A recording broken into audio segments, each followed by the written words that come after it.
I know that hurts. I did that the other day.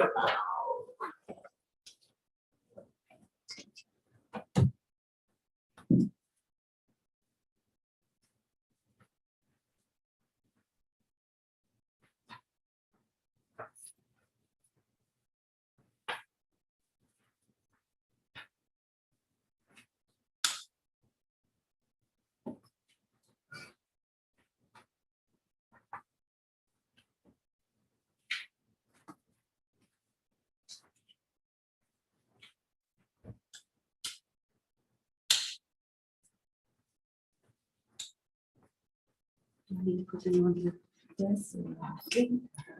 Hi, Miss Sierra. So Betsy said that she forwarded my email to Justin. Okay. Yes, Justin will come down here and work it.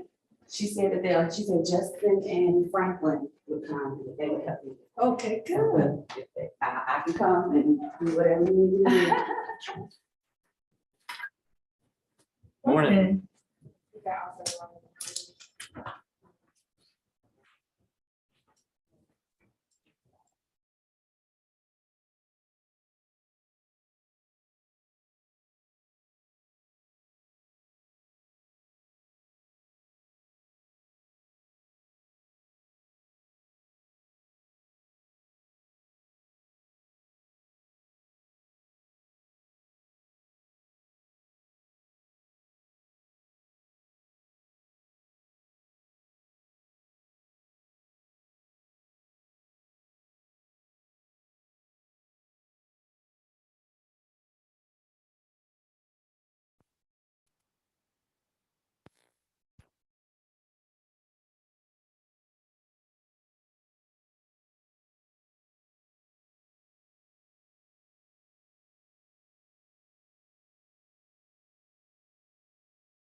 Well, good morning, everyone. Welcome to House Agricultural and Consumer Affairs Committee. Appreciate everybody being here bright and early this morning. I don't know if we have anyone online. Representative Mitchell and Representative Regina Lewis Ward. So thank y'all, both of you, for being with us by Zoom this morning. We've got a couple of things to take up this morning, and again, I'm gonna call on Chairman Hogan to open us up in a word of prayer, please. Thank you, Mr. Chairman. Almighty God, we come before you today and asking for your blessings.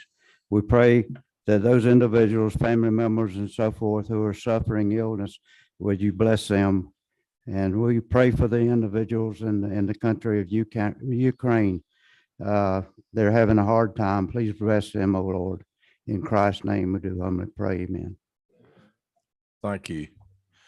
Well, it's kind of a hurry this morning for a couple of us. I don't know why Senate would schedule their rules committee at the same time as our ag committee, but Chairman Mullis and his wisdom did. So we're trying to scramble us House members trying to get bills out of the Senate rules. So with that, we'll go with my colleague Representative Bennett in the House first. You have a resolution for us. And I will not belabor to stand in between my colleagues and their ability to get over to the Senate rules. So good morning, committee.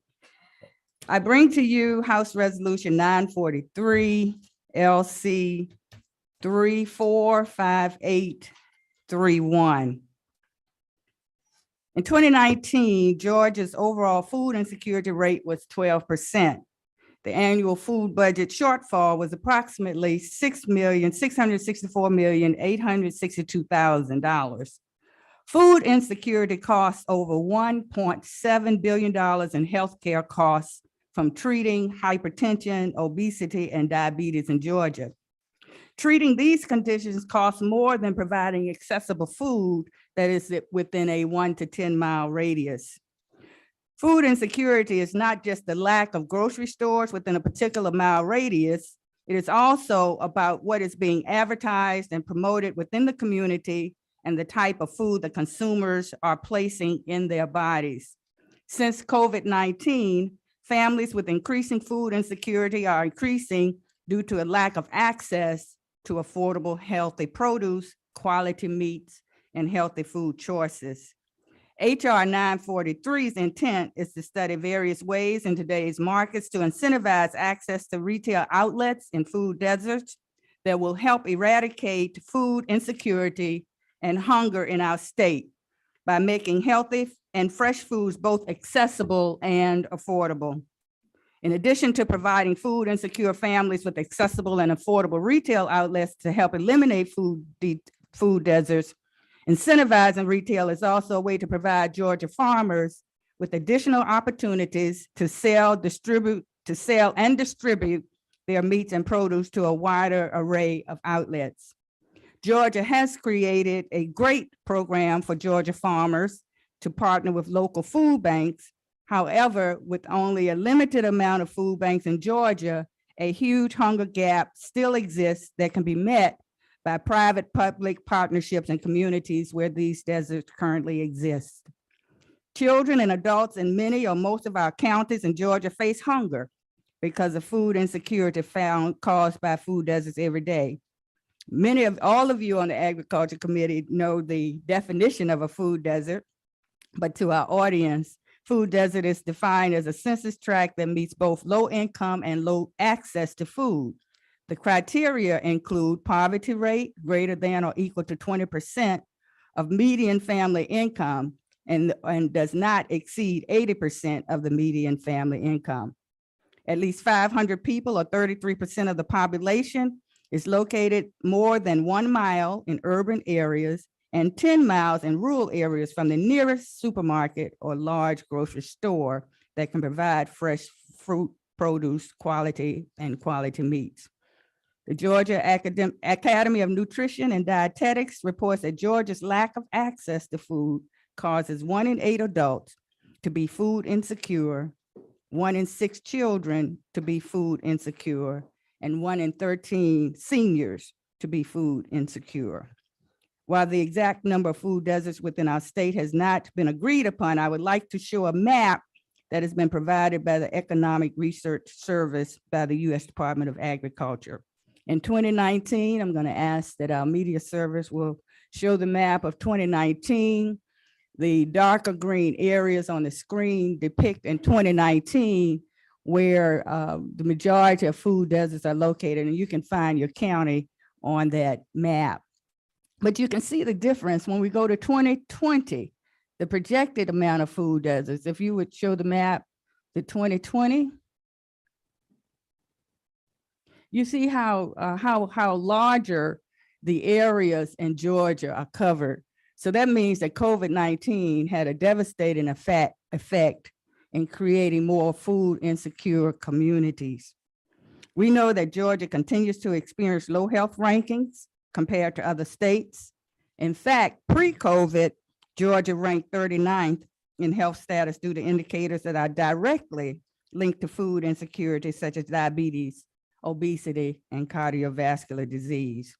Research indicates that food insecure households face additional healthcare costs that are associated with increased clinic visits, increased emergency room visits, increased hospitalization, and increased needs for prescription medicine and durable medical equipment. By providing current and future opportunities for incentivizing traditional as well as non-traditional retail that offers affordable and accessible healthy food choices and an economic win for Georgia farmers, Georgia citizens, and Georgia. I thank you, Mr. Chair, for the opportunity to make this presentation. Well, thank you, and I appreciate your concern and passion for this problem we have, and I'm going to ask our committee for some questions. Chairman Perkle. Thank you, Mr. Chairman. Representative, I don't know if I'm the only one on the committee that found it ironic that when you mention food deserts, one of the outcomes is obesity. You mentioned hunger, and we look at diabetes because of obesity. Is it possible that our food deserts, some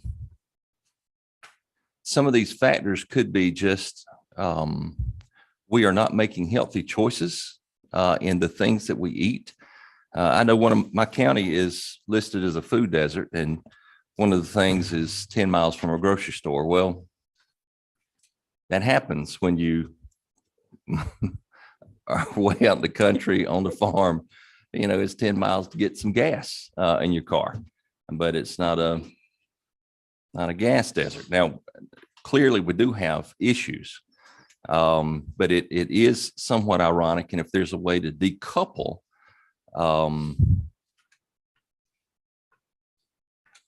food deserts, which I think of, you know, the imagery that comes to mind is, you know, someone stumbling around the desert for water or food and it ain't there.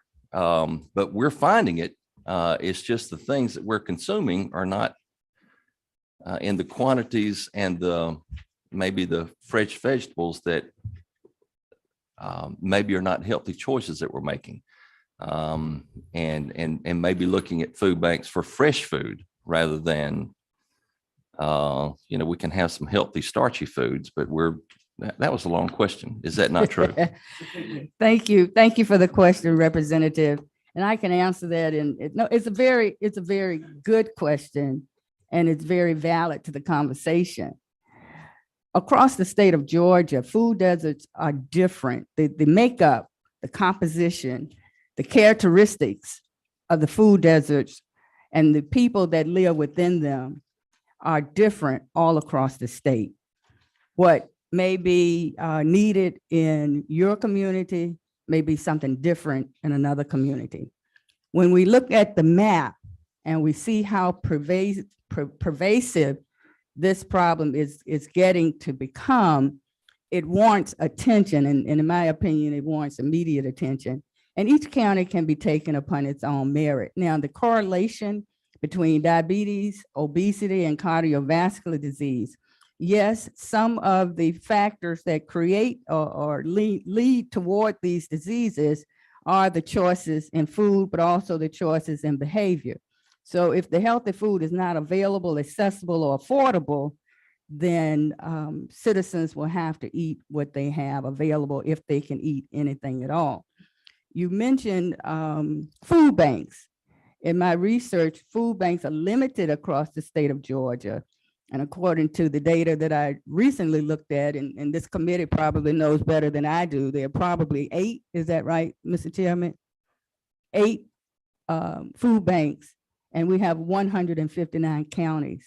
So I think your question is very valid. And that's another reason that I think this situation needs to be studied further, and solutions and resolutions. This is not a one fit for the massive impact that this situation has on our citizens. It's just part of the solution.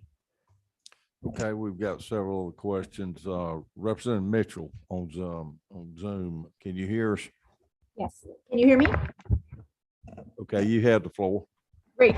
I just wanted to follow up on that question because I really appreciate Representative Bennett bringing this bill. And I think it really is important that we do all understand that the impact of a food desert is not necessarily absence of food. It is the absence of ability to do exactly what he suggested, make different choices. Because when you have limited options available, you have to choose from what you have. And when you have limited income available to choose from those options, it is more efficient to choose foods that are less expensive, which takes away your option to do something that for Representative Perkle is a natural choice, to go say, I'm going to go eat the fresh fruits and vegetables. When I look at the cost of those, sorry, there's cats behind me. And I look at the cost of a processed food, the price is so substantially different that it becomes economically impossible to make that choice. So while you do see food deserts directly linked with things like obesity and diabetes, that's not an individual choice, that's a systemic structural challenge. And I believe, correct me if I'm wrong, Representative Bennett, that's the goal of the bill you're bringing, is for us to adjust the structural problem so that folks do have more options. Am I understanding correctly? That is correct. Accessible, affordable, and available healthy food choices. Okay, thank you. Representative Wilson. Thank you, Mr. Chairman. Representative, thank you very much for bringing this bill. I think this is a great measure, and we're talking about a problem that we know exists in and throughout Georgia and throughout our communities, and DeKalb County for sure. We know this, but all over the state, as this map has shown. I'm actually kind of fascinated with some of the counties that are highlighted on this map. And it's interesting that this food deserts can exist even in affluent areas. In North Atlanta, there are some. Of course, the difference there is the population has the ability to get in their car and drive to the biggest supermarket across town or wherever it is. And I do want to say that, Mr. Chairman, this committee has taken a lot of actions this session already. I think very in this same vein, trying to figure out ways to get fresh produce from farms to communities, underserved communities. We've seen that in DeKalb County with our CEO, Michael Thurman, spearheading during the COVID pandemic. So I think this is a great bill to kind of draw more attention to the issue, but also some of the solutions that local communities have figured out, and how that might influence what we're doing here and what this committee is doing. So I just wanted to say thank you, Representative, and Mr. Chairman. At the appropriate time, I'd like to make a motion. Okay, we'll take a few more questions and we'll get back. Representative Bentley. Thank you, Mr. Chairman, and good morning, Representative Bennett. Thank you for bringing this resolution. And just to add on to what has already been stated, the purpose of this study committee is to study the issues surrounding healthy food choices, food deserts, and especially in retail stores across the state. But my question is relating to the resolution referencing Pennsylvania established the fresh food financing initiative, which is a successful public-private partnership that increases the number of supermarkets and other fresh food retailers in undeserved communities across the state. With your plans for this committee, once granted, will you be considering establishing such initiative with can you talk a little about that particular initiative, please, ma'am? Thank you, Representative. As you referenced, there have been several states that have already come up with solutions to help eradicate this problem. One particular that you referenced in Pennsylvania will be one consideration. We don't always have to reinvent the wheel. We can borrow from other successful initiatives in like states such as ours. So the purpose of the study committee will be to not only look at traditional options, but to also look at non-traditional options. We are a different country than what we were pre-COVID. And so I've been doing my research, and there have been a number of creative strategies that people are undertaking that directly lends to retail. And more importantly, since we have such a proliferative farming industry here in Georgia, this will be another outlet for farmers to be able to sell their goods in areas where the need is great. Okay, thank you for your work on this resolution. Thank you. Okay, we'll take a couple more questions and we've got to move on. We've got another bill to hear.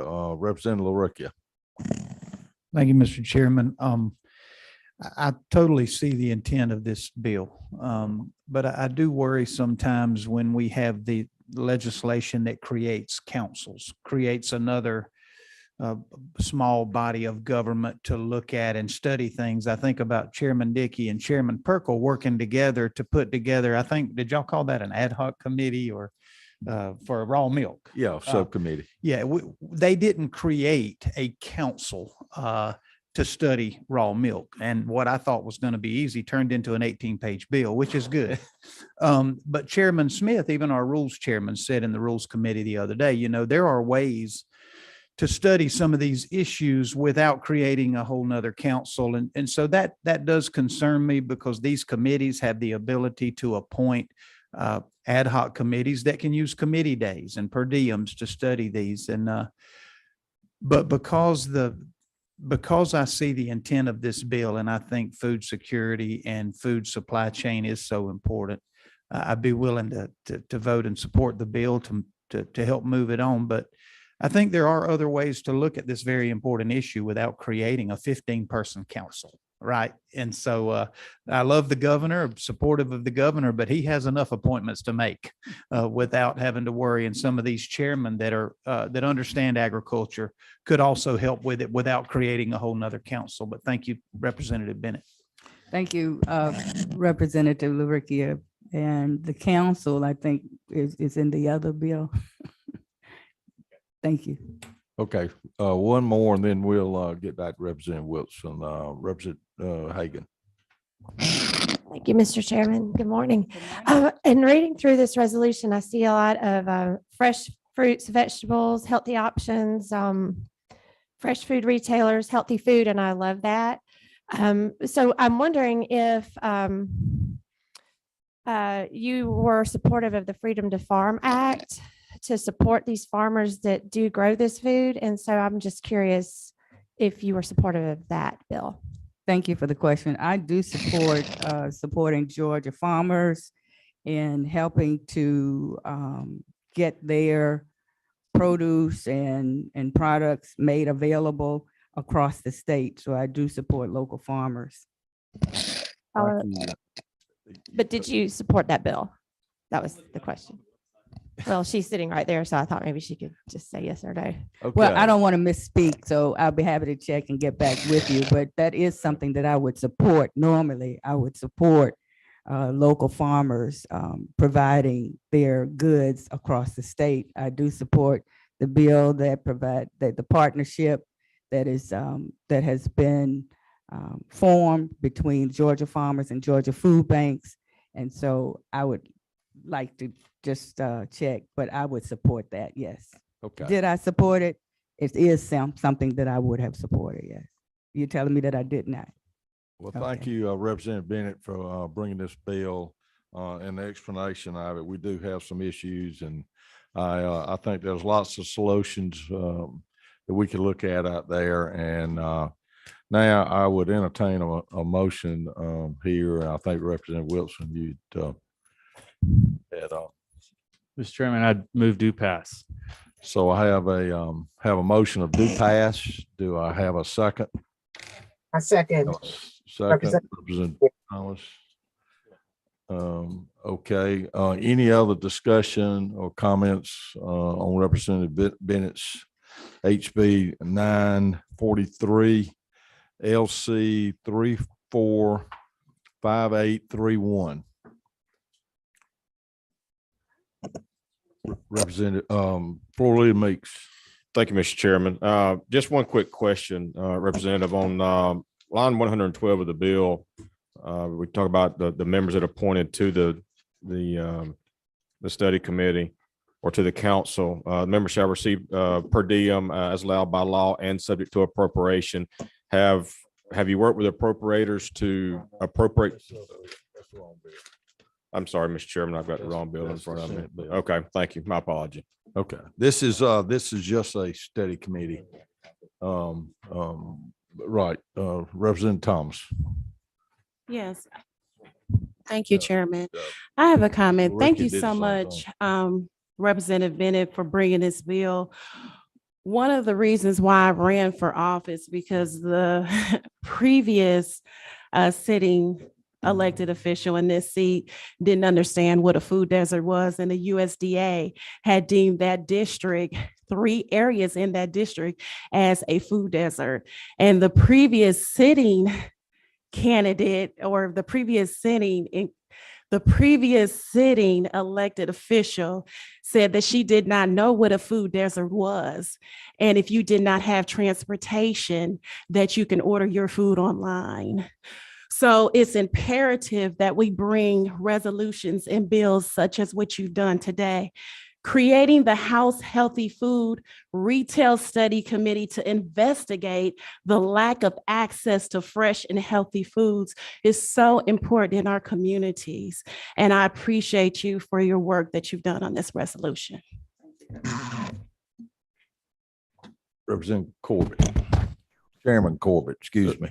Thank you, Mr. Chairman. Thank you, Representative, for bringing the bill, and I will be supporting it, but I hope one of the findings from this committee would be to help promote Georgia grown, help support farmers like Chairman Watson, Chairman Meeks, Chairman Perkle, Chairman Dickey, Peach Farm. So hopefully that'll be one thing to come out of this committee, that they will support our Georgia farmers and help their bottom line. So thank you.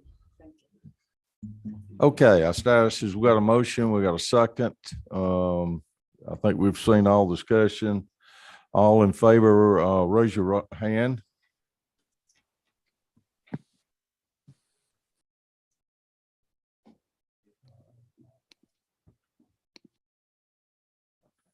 Okay, all opposed? Okay, we've got a couple opposed. Well, thank you. Bill passes. Thank you, Representative Bennett, and on the Rules Committee. Thank you. Okay, we've got a Senate bill here, but before we do that, we have been advised that the Georgia Seed Development needs an appointment that is in the process of running out. And so by May of this year, the House and Senate need to appoint. And my recommendation is to reappoint Casey Cox You have her resume here in your packet. A multi-generation farmer down in South Georgia, down near Joe, your district, and Camilla in there. Anything you need to say, or you do know her?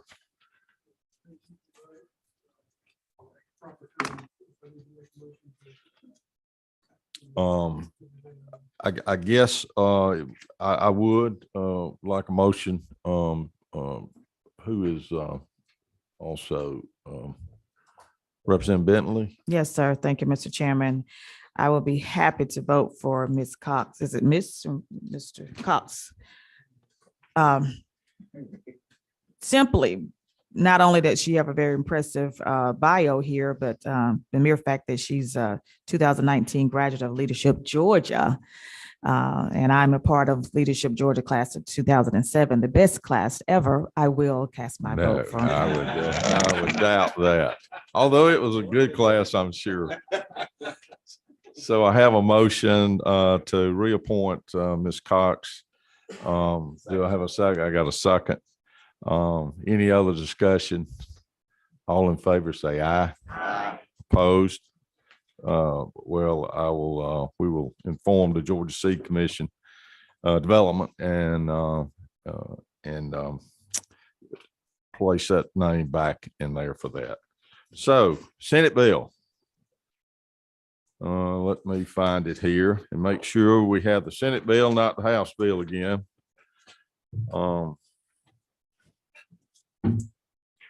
Senator Jones, thank you for being here this morning. Thank you for your work on this bill, and it's SB 537 LC 480611S. Is that correct? It's actually 0620S. It should be. We gave the new sub out. Okay, this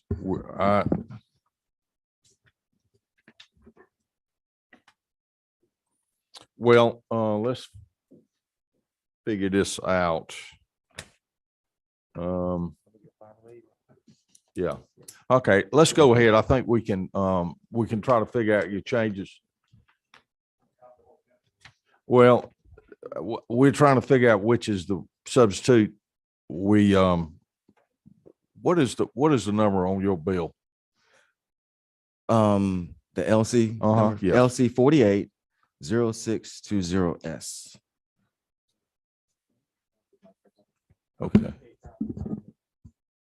Okay, yeah.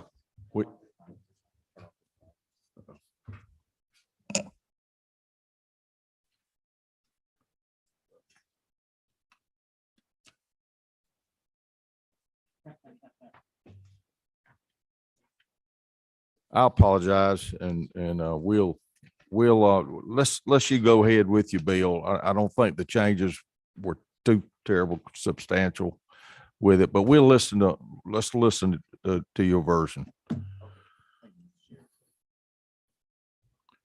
Version, I believe approximately on page 2 on what you have, it should be like line 23 or 24, and this may be a little bit off.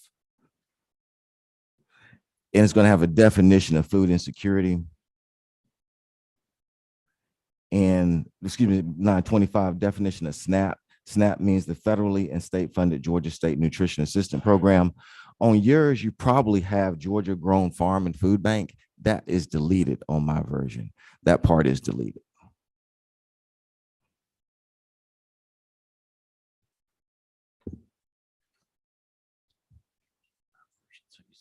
Okay, thanks.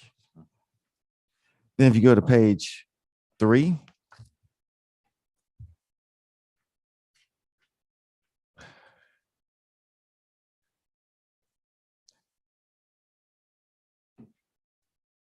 and you will still have the 15 members. And then you'll also see on lines 56 through 59, you may have a version where these appointments are kind of split up, but in this one here, what you should have, the governor shall appoint, and it gives you his 3 appointments. How many is the governor going to appoint? Yes, he has 3 appointments, one to the University of Georgia Extension. Number 2, to a local appointment from a local chamber of commerce. Number 3, owner or operator of a food bank with consultation from the Georgia Food Bank Association.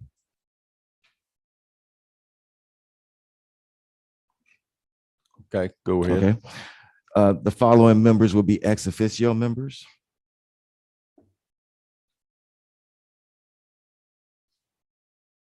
And that is the Commission of Agriculture, Commission of Public Health, State School Superintendent, Commission of Human Services, excuse me.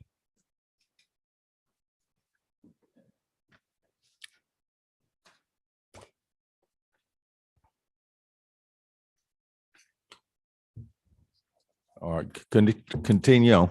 Okay, remaining appointments would be Lieutenant Governor has appointment from Georgia State University.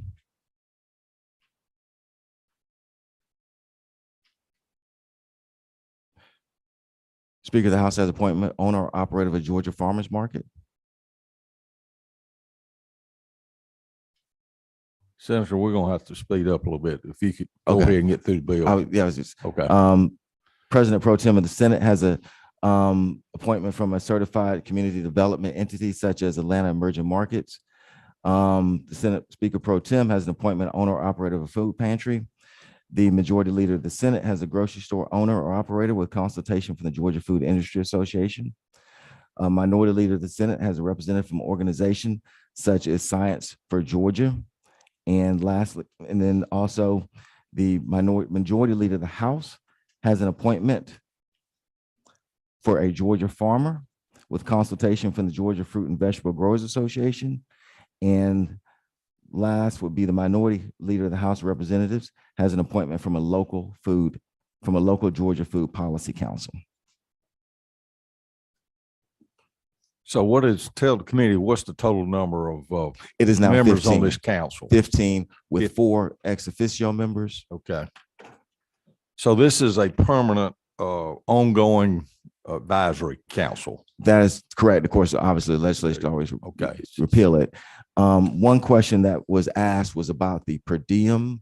Department of Agriculture has a new allowance, but it deals with a data program. And that's over, it should be like $100,000. But the per diem, when it says by law, the rationale for that is that kicks that back to a Georgia statute, which by law is only $105. It does not include room and board, does not include mileage. It's just a straight $105. If you don't put in there what the General Assembly receives, then it's what we get, room and board, mileage, and also over $200. If you say as required by law, as this does, it kicks it back to another separate statute and it's only $105. And that's been discussed with our Senate Budget Council, Melody Dubisi, and that's why we did it that way. Also, you'll see that in this particular version, there is no provision like they're going to be coming from around the state. It is only going to be by Zoom. Their meetings will only be by Zoom or other audio or visual method. So the only actual per diem would be that 105. And at best for this year, so at worst for this year, it would be $1,575 if all 15 members ask for the 105. That's all it would be for this year. And also when I spoke with Mr. Buse, one of the things we were talking about was your ex officios normally may not ask for a per diem because they're elected officials in their particular capacity if they actually are on. So normally it would probably be maybe just 11 persons times 105. But for this year, because they're supposed to meet one time this year, it'd be $1,575. Okay, Senator, let's talk about what this committee would do. Yes. Okay, so what the committee is going to do, if you look at page 3, what the committee is doing is there was a study committee in the Senate, and that study committee presented recommendations to be followed that they thought recommendations to solve food insecurity. What this committee is going to do is basically make recommendations to the legislature following what our study committee asked as far as our recommendations are concerned. How to maximize SNAP and WIC benefits is one, for instance. How to make sure that we are actually getting more food banks. How to make sure that we are helping local farmers. This committee actually is going to be advising as far as the 10 recommendations that the study committee already made.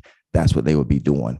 And those recommendations that you see on the end of page 2, starting on line 35 and ending on page 3, ending on line 53, those are the recommendations that the study committee came up with. Those are the ones that were voted on by a bipartisan study committee. And what they're doing is actually giving recommendations to the legislature how to accomplish those things. Okay. Could you also speak that your number one recommendation to the WIC program, could you speak to what the problems are? Absolutely. So what that the and- issue was, we had persons who came in, one from independent grocers, and you have independent grocers such as like what they call a food depot. Those are more smaller groceries. We also had someone from Piggly Wiggly. He owns a Piggly Wiggly in rural Georgia. So he was an owner of that. And what's happening is when you have more independent type grocers, their concern has been that the way the regulations are enforced by the state are creating hardships to where they're either losing their WIC license or they're not able to actually gain it within a particular time. And there actually was a conversation that went back and forth between regulators and independent grocers. And there seems to be an issue there as far as maybe how we're kind of doing it. To give you background, there had been some issues of fraud. So the theory kind of is that maybe we're being a little too tight as far as how we kind of conduct the regulations, where if we could loosen that up a little bit, we've resolved the fraud issue. If we loosen that up a little bit, our independent grocery store owners, especially, will be able to either keep or gain access to those WIC or SNAP licenses a little more expeditiously. So that's kind of like what that is. So to kind of bring those parties together to find out where the legislature can, if possible, or in rulemaking, make those changes to allow our independent grocers more access to that, because that's their customers. Because this gentleman here who had that independent grocery, he was in a rural area. A lot of his customers would use WIC. And so those are his customers that he's losing out on by not being able to provide that service. Okay, I'm going. I think these things that this council would study or look at or make recommendations is very similar to the bill we just passed. I mean, you go ahead on. We're talking about educational programs and other ways to assist farmers markets. Lots of things here to look at. Does any of our committee have any questions about this?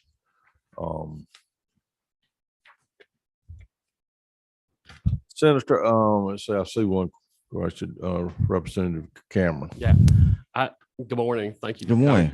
It just seems like we're having duplication of services here. Instead of having one cohesive group, we've got yours and we got Representative Bennett's. Could we not combine things and have one big group to do, or,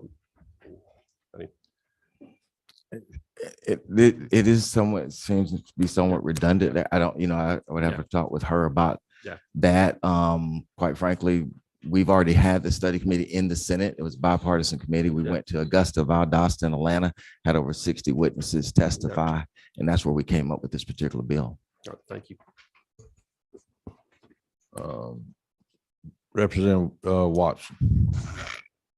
Thank you, Mr. Chairman. Thank you, Senator, for bringing the bill, and I appreciate this bill, and I appreciate both bills, and I can support both of them.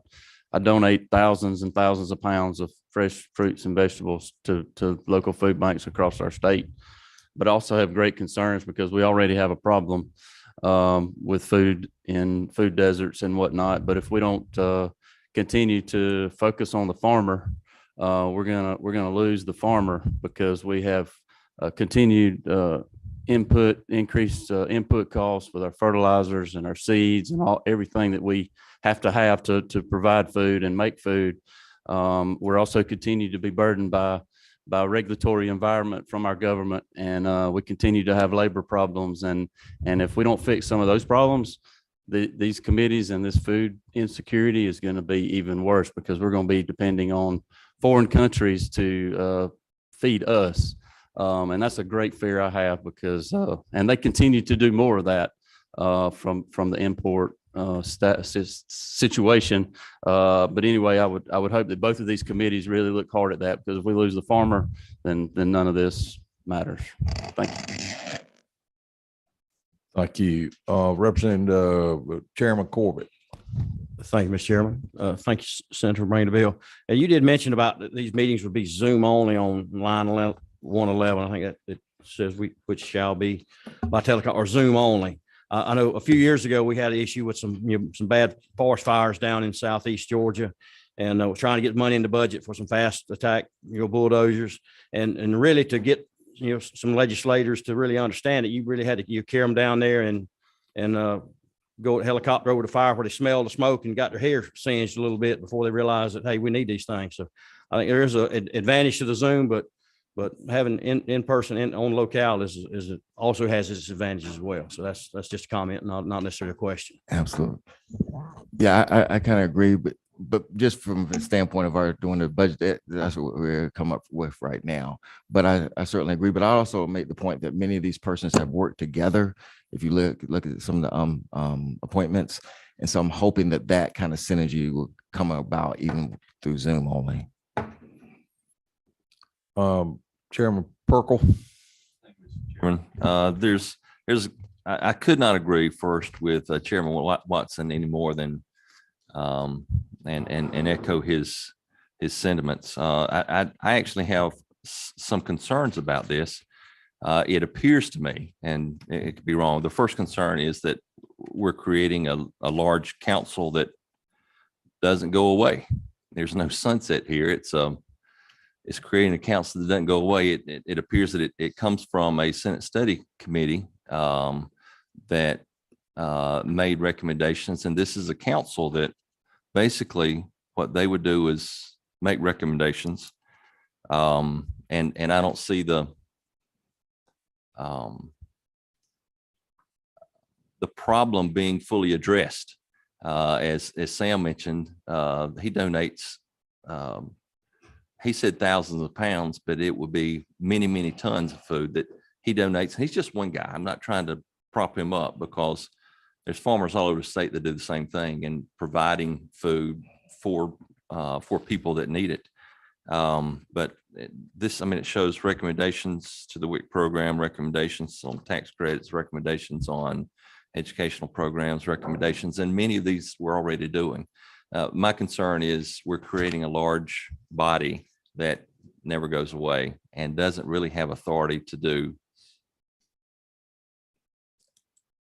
make substantive changes in the areas that Chairman Watson have indicated that are the greatest concern for supply of food. So we're looking at both supply and demand in terms of food deserts, but in supply of food, that's a big component of where we are and making sure people are secure with and having good quality fresh food to eat. But we're not even touching the areas that Chairman Watson mentioned concerns about. Thank you. Senator Jones, I think I want to apologize again for not having the right LC number here. This is our first hearing on this bill. This committee kind of looking at this or second. And I think it does give me some pause that this council does not have a sunset. It does continue on. And I think this committee is a posture. We need to give this a little bit more consideration. And so I think I'm going to ask if we could table this bill and still consider it maybe at a later date. Thank you for bringing this bill. Thank you for highlighting the issues we have and trying to coordinate some solutions to these problems we have. It's food and food supply are things that are very, very important. And and trying to get them to our consumers. And we all want our consumers to have a ample supply and food chain to be able to eat the healthiest and best foods we have. And so with that, is there any other business of this committee? I want to Chairman Hogan. And on going over the Senate rules, I met Chairman Mullis out on the street this morning, and he said the only thing they will be dealing with is the speaker's bill, and said if you're coming over for anything else, don't come. Thank you. That's what I was told earlier today. So appreciate that information.